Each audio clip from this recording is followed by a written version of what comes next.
Então estamos dando continuidade ao nosso caminho de fé, esse curso de formação fundamental para o laicato, mas também para nós, clero da Arquidiocese de Porto Alegre. E iniciando hoje um novo bloco, já o de número 4, que é o bloco que trata sobre o pilar do pão. E esse bloco tem como conteúdo específico, fundamental, a liturgia. E a liturgia entendida como fonte e ápice da vida cristã. Quando estou falando aqui de liturgia, não pense apenas na celebração da missa. Ela é sempre o centro, é a celebração mais importante. Mas quando aqui nós estamos falando de liturgia, nós estamos falando de algo um pouco maior, mais amplo, que são todas as celebrações da Igreja. Todos aqueles momentos em que nós, batizados, nos reunimos para celebrar a nossa fé. Isso pode acontecer pessoalmente, eu lá no meu quarto, de manhã cedo, fazendo minha oração, com a minha família, com a minha pequena comunidade, que às vezes nem sempre tem missa todos os domingos, mas se reúne para celebrar a palavra. Por exemplo, a oração do terço, da liturgia das horas, uma celebração de Ezequias, a despedida de um irmão, de uma irmã nosso que partiu para a casa do Pai. Momento da recepção de um sacramento, por exemplo, o batizado, o casamento. Todo esse conjunto de celebrações é que nós entendemos por liturgia. E a palavra liturgia, a partir da sua etimologia, ela tem justamente essa compreensão de que quando nós nos reunimos para celebrar, quem primeiro faz liturgia, quem primeiro age em favor do povo, em favor da comunidade, é o próprio Deus. O nosso Deus Trindade. Como nós lemos no Catecismo da Igreja Católica, a liturgia, ela é obra da Santíssima Trindade. A Santíssima Trindade é o Pai, o Filho e o Espírito Santo que agem em nós e, especialmente, através das celebrações.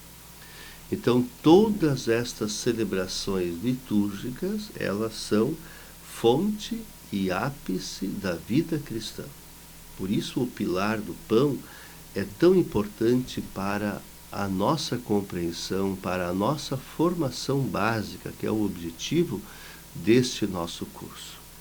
Eu gostaria de, nesse primeiro encontro, tratar apenas sobre uma expressão, que é a expressão mistério pascal. Vamos ver se a gente consegue entender um pouco mais o que é mistério pascal para nós.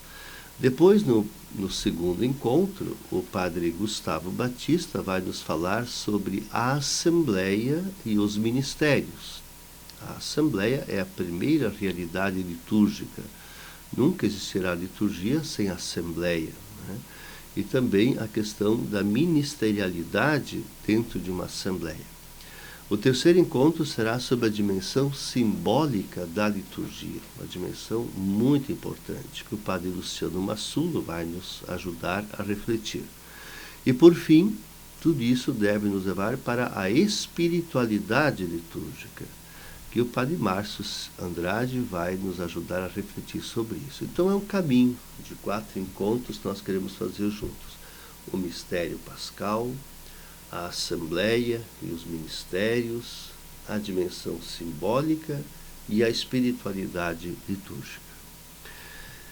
Para tratar deste tema do mistério pascal, eu gostaria que nós partíssemos, da carta apostólica do Papa Francisco, que ele escreveu em junho de 2022. Foi bem recente, faz 2 anos que ele escreveu esta carta, chamada Desiderio Desiderave. Em latim quer dizer, eu desejei ardentemente. Ele tomou esta frase do Evangelho que o próprio Jesus disse quando ele mandou os seus discípulos prepararem a ceia, na qual ele daria o sacramento da Eucaristia, seu corpo e sangue. E ao iniciar esta ceia, ele disse: eu desejei ardentemente cear com vocês, estar com vocês, para que aqui nós fizéssemos memória e vocês pudessem também, depois da minha partida, fazer memória da minha morte e da minha ressurreição. Então o Papa Francisco, essa carta não é muito grande, é muito fácil de ler, vocês podem encontrá-la nas nossas livrarias católicas, na livraria do Centro de Pastoral, também até na internet vocês podem baixar esse documento, que é um documento que vale a pena a gente ler. Aliás, um documento que é uma carta apostólica, né? E quando a gente recebe uma carta, manda boa educação a gente ler a carta que a gente recebe. Eu tenho certeza que o Papa Francisco escreveu ela com muito carinho, querendo que todos nós a conhecêssemos, a aprofundássemos e assim depois também pudéssemos viver. Então, qual é o primeiro elemento que o Papa Francisco nos ajuda a refletir? É compreender a liturgia como o hoje da história da salvação. O hoje da história da salvação. Deus tem um grande projeto de amor para com a humanidade, iniciado lá na criação. Ele cria por amor, simplesmente porque ama, não porque precisaria criar. Ele cria porque ama. Então a criação é a primeira liturgia de Deus. É a primeira ação de Deus para com a humanidade. E Deus viu que tudo era muito bom. Então, entender esse momento da criação como a primeira liturgia de Deus para conosco. Em segundo lugar, Deus amou tanto, tanto, tanto, que Ele deu o seu Filho para a nossa salvação. Ele não só criou o mundo, mas ele queria que esse mundo também fosse livre do pecado, da morte, fosse um mundo salvo, um mundo redimido. Então, aí vem a presença de Jesus Cristo, seu Filho, o Verbo encarnado, aquele que viveu entre nós, passou a vida fazendo o bem, ensinou-nos quem é Deus, o que Deus quer de nós, veio implantar entre nós o reino de Deus. Pois essa é a grande liturgia de Deus Pai para conosco, ter nos enviado o seu Filho. Quem é Jesus Cristo? É a liturgia máxima de Deus Pai para conosco. Mas não só isso, não só o Pai e o Filho. Deus também envia, junto com o Filho, o Espírito Santo para santificar, para consagrar esse mundo. Então também esta liturgia do Pai e do Filho que se completa pela ação do Espírito Santo, derramado sobre os apóstolos, logo após a ressurreição, derramado sobre todos nós no dia do batismo, confirmado no dia da nossa crisma. Então é a liturgia de Deus que se plenifica pela ação do Espírito Santo. Então isso que o Papa diz lá no início dessa sua carta. A liturgia é o hoje da história da salvação. Deus que continua agindo, continua fazendo, continua realizando em nós a sua obra. Ele continua nos criando, continua nos salvando, continua nos santificando cada vez que nos reunimos para fazer memória do seu mistério pascal. E o que é então o mistério pascal? O mistério pascal é todo este projeto de Deus para com a humanidade. É isso que nós entendemos por mistério pascal. Não é algo abstrato que a gente não conheça, mistério não é algo incompreensível, não. Tudo isso agora foi revelado, foi mostrado presente a nós por Jesus Cristo. Então, essa dimensão que o Papa nos coloca onde é que ele pede que a gente sinta, cada vez que celebra a liturgia, qualquer uma das celebrações, a gente sempre sinta essa presença de Deus no meio de nós.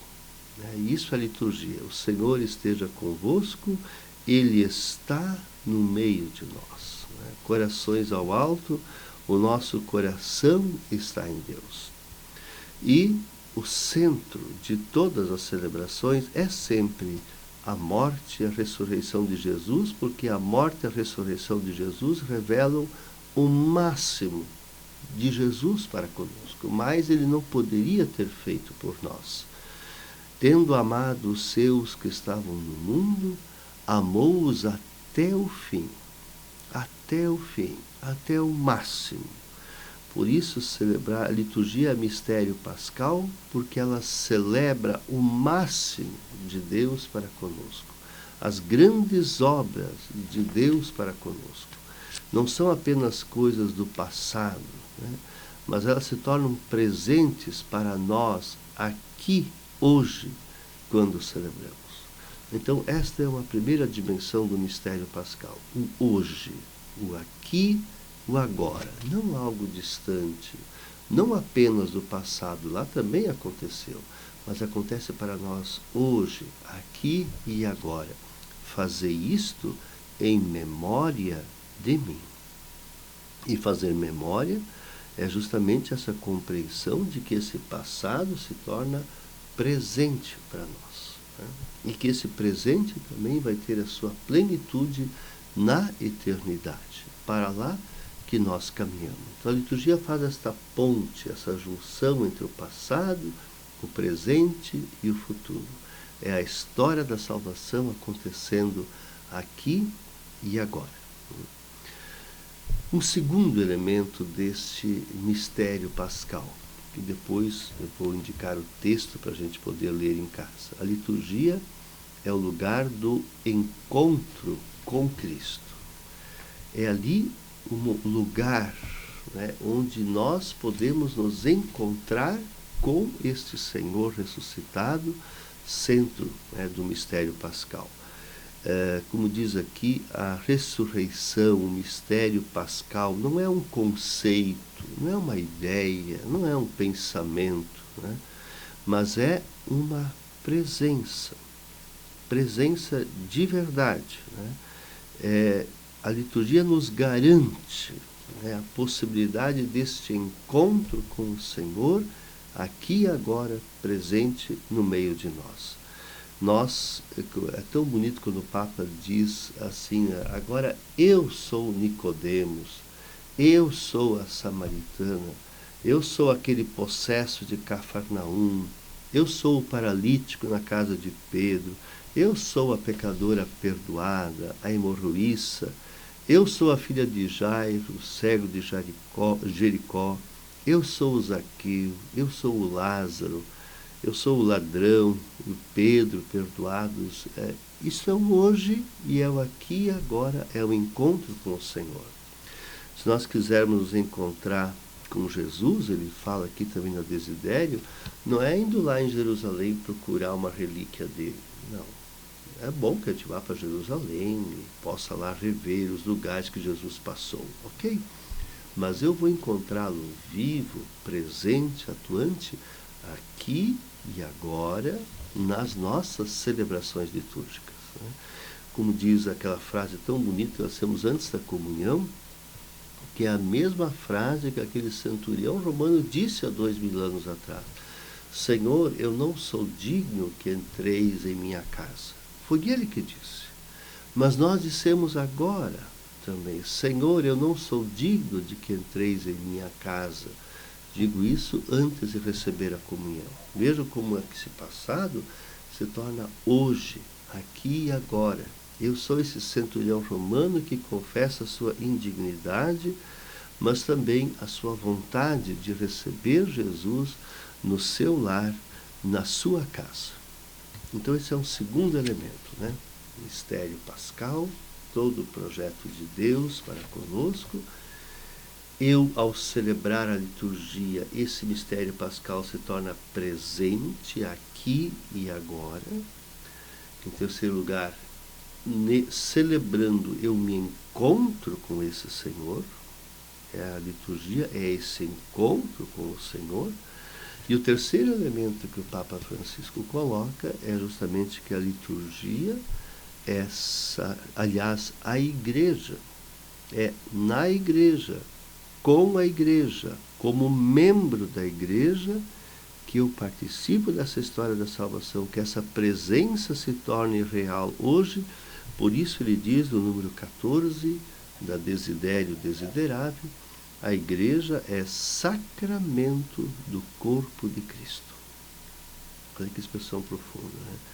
A igreja é sacramento, quer dizer, ela é sinal, ela manifesta, ela mostra, ela oportuniza, né, que a gente se encontre com este corpo de Cristo que é a igreja. Não é só a comunhão é a comunhão sacramental que eu recebo lá na missa, mas a igreja é corpo de Cristo. Toda a igreja é corpo de Cristo. Esse corpo tem uma cabeça que é o próprio Cristo.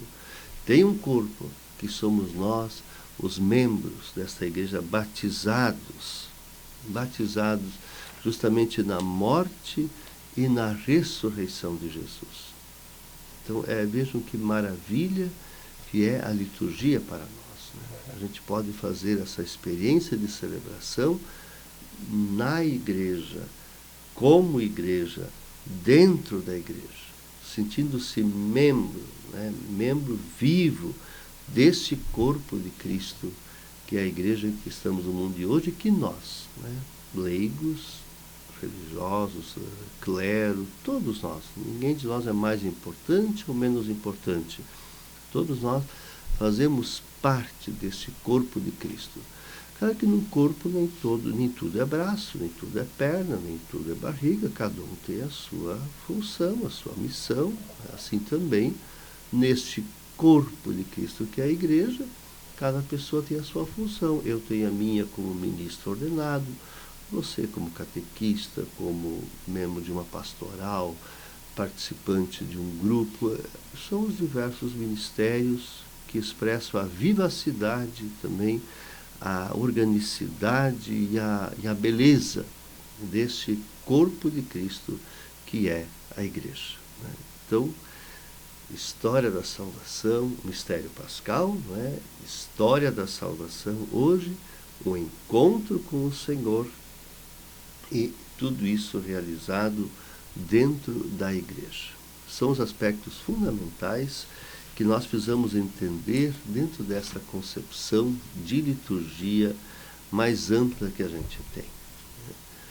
Então, de tudo isso que nós vimos até agora, essas dimensões da liturgia, como compreensão, como vivência do mistério pascal, hoje da história da salvação, Cristo garantindo a sua presença, e a liturgia como sendo a igreja, melhor, sendo esse sacramento do corpo de Cristo. Esta é a teologia da liturgia.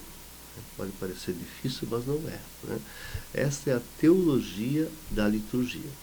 Vocês vão encontrar no número 16 da Desidério Desiderável, né?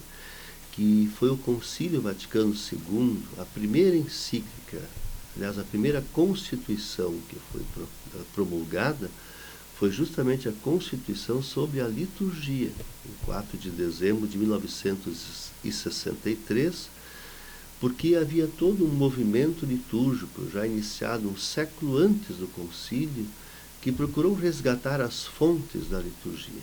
A liturgia às vezes tinha se perdido num exteriorismo, num rubricismo, grandes celebrações, uma língua que a maioria das pessoas já não entendia mais. Então, há uma redescoberta da liturgia, desse valor, desse sentido teológico da liturgia, e que a Constituição Sacrosanto Concílio resgata, né? Mas aqui, para não me esquecer, eu acho algo muito importante. O nosso curso, Caminho de Fé, justamente quer fazer isso. É a gente estudar liturgia, tentar compreender a liturgia junto com as outras constituições, que não falam explicitamente da liturgia, mas que tem a ver com a liturgia. Por exemplo, nós estudamos no primeiro módulo a questão do projeto de Deus, Deus e a salvação da humanidade. Como é que a gente experimenta isso? Onde a gente vive hoje essa experiência? Na liturgia. Depois nós falamos a comunidade missionária, a igreja no plano de Deus. Vejam, a igreja é sacramento do corpo de Cristo. Esta igreja ela existe quando quando ela está reunida, quando ela é assembleia. A própria palavra igreja, eclesia, quer dizer assembleia reunida. Então tem tudo a ver, né? Lumen Gentium, documento sobre a igreja, com a liturgia. Depois do bloco anterior, nós refletimos sobre a palavra de Deus. Ora, a liturgia não acontece sem a palavra proclamada. A palavra é um elemento importantíssimo dentro da liturgia. O Vaticano II quis que em todas as celebrações litúrgicas tivesse um momento, às vezes não precisa ser tão extenso, mas pode ser curtinho, mas que tenha um momento de proclamação da palavra de Deus, porque é ali que Deus se revela. Deus transmite a sua mensagem, o seu projeto para cada um de nós, dentro das situações da história e da humanidade, como vocês estudaram, nós estudamos muito bem, né? E aí vem a dimensão da liturgia, Sacrosanto Concílio, e depois no próximo bloco, que é a dimensão da comunidade, da comunidade eclesial, o serviço no mundo, que é a Constituição Gaudium et Spes. Então, nós precisamos unir essas 4 constituições, né? Porque com elas juntas a gente tem uma belíssima visão do que é a igreja, do que é a palavra, do que é a liturgia, do que é a nossa ação no mundo, né? E então, puxando para o nosso lado novamente, né? A liturgia, diz o Papa, ela nos vai ajudar a redescobrir, né? A custodiar e a viver a verdade e a força da nossa fé quando bem celebrada. E aí ele diz aqui, no número 17, a liturgia é um antídoto contra o veneno do mundanismo espiritual. Palavras muito fortes do Papa, né? A liturgia é um antídoto contra o veneno do mundanismo espiritual. Como é que se expressa esse veneno do mundanismo espiritual? Naquelas atitudes, né, de quem acha que o mais importante sou eu, né? O mais importante é o que eu penso, o que eu faço, o que eu consigo imaginar, como que se Deus tivesse que reduzir aos meus conceitos. Já logo vemos que isso não tem futuro, não leva a nada, né? Ou então aquele que acha que ele vai salvar-se por força própria, né? Com os meus méritos, com as minhas virtudes, com o meu esforço. Não.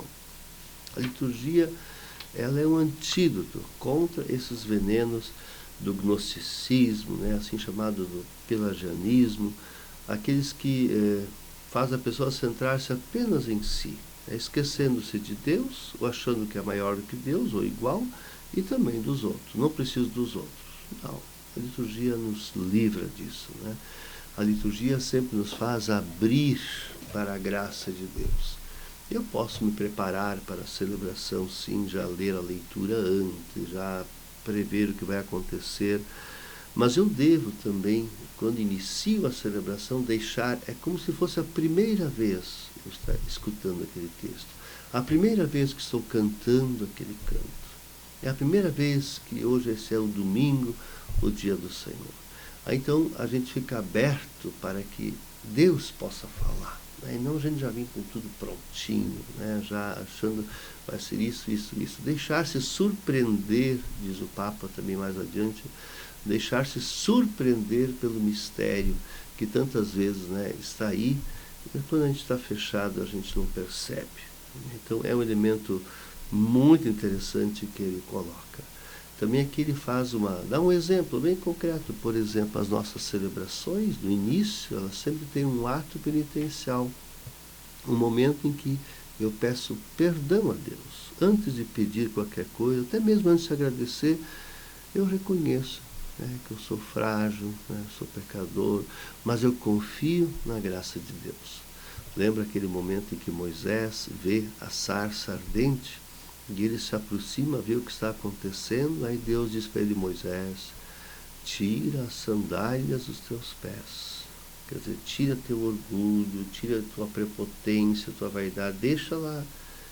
Vem com os pés descalços, porque onde é que tu estás pisando agora num lugar santo? Um ato penitencial é isso, é a gente tirar as nossas sandálias, né, e agora fazer a experiência de Deus. Né? Então, eu me abro, né? Deus Todo-Poderoso tenha compaixão de nós, perdoe os nossos pecados e nos conduza à vida eterna. E a gente está pronto para cantar o canto glória, está pronto para ouvir a palavra, está pronto para oferecer a nossa vida e depois também receber em comunhão. Veja que caminho. E eu acho que isso é importante para todos nós, né? O Papa aqui nos dá uma dica bem interessante. A gente sim tem que conhecer para celebrar melhor, mas não nos esquecermos de que a própria celebração, a própria ação litúrgica nos forma, nos ensina. Bento XVI dizia que a melhor aula sobre a missa é uma missa bem celebrada, uma missa bem participada. Essa é a melhor aula que tem. O melhor curso sobre liturgia é uma liturgia bem vivida, bem celebrada. Porque os nossos conceitos, eles vão até um ponto. Eles nos ajudam. Mas depois tem que me abrir ao mistério de Deus. Então também esse convite que nós queremos fazer aqui a vocês, a todos nós, nesse caminho de fé. Caminho. Não vamos receber diploma, estamos prontos. Não. O único diploma que vamos receber é que somos caminheiros, caminhantes. Né? E caminho se faz caminhando. Então, o convite que a gente faz é que a gente possa compreender a liturgia a partir da própria liturgia, né? A partir da própria celebração. Entrar de coração na ação. Até o Papa diz isso, né? O estupor diante do mistério pascal. Não um estupor de medo, não, que nos afaste, ou que faça apenas assistir, não. Um estupor que nos provoque a nos aproximarmos cada vez mais daquela fonte, né, que é a celebração do mistério pascal. É preciso redescobrir a cada dia a beleza da verdade cristã. É isso que está em jogo quando a gente fala em formação litúrgica. Redescobrir a beleza, né? Vivenciando, celebrando, com os olhos abertos, ouvidos abertos, corações abertos para a ação litúrgica. E ela que vai nos conduzindo para bem perto do mistério pascal. Então eu gostaria de fazer um apelo, né? Os 3 próximos encontros são muito importantes, sobre a Assembleia, sobre os ministérios litúrgicos. Certamente o Padre Gustavo vai nos ajudar muito nesse momento. O Padre Gustavo Batista, né, que lá de Roma, vai nos ajudar a entender bem esta realidade da Assembleia e dos ministérios. Depois o Padre Massulo, lá da Espanha, nosso curso está bem internacional, lá da Espanha, vai nos ajudar a refletir sobre a dimensão simbólica da liturgia. Essencial. Essencial. Símbolo a gente nunca explica tudo, a gente explica só uma partezinha, mas depois tem que deixar que em cada celebração ele nos surpreenda. E depois o Padre Márcio vai fazer um fecho, né, uma conclusão bonita de tudo isso, que esta celebração do mistério pascal, as nossas assembleias, os nossos ministérios, os nossos símbolos e ritos criam em nós uma espiritualidade litúrgica, uma espiritualidade que nos faça viver a nossa fé, né? E esse viver a fé que precisa ser sustentado com a celebração, precisa ser apoiado com a formação litúrgica. Então eu desejo uma boa continuidade. Eu vou deixar com vocês um pequeno texto para que vocês possam ler, meditar. Depois também entre vocês conversar sobre isso. Se tiver alguma dúvida, vocês também podem enviar, para que a gente possa seguir juntos este nosso caminho de fé. Uma boa continuidade da formação a todos nós.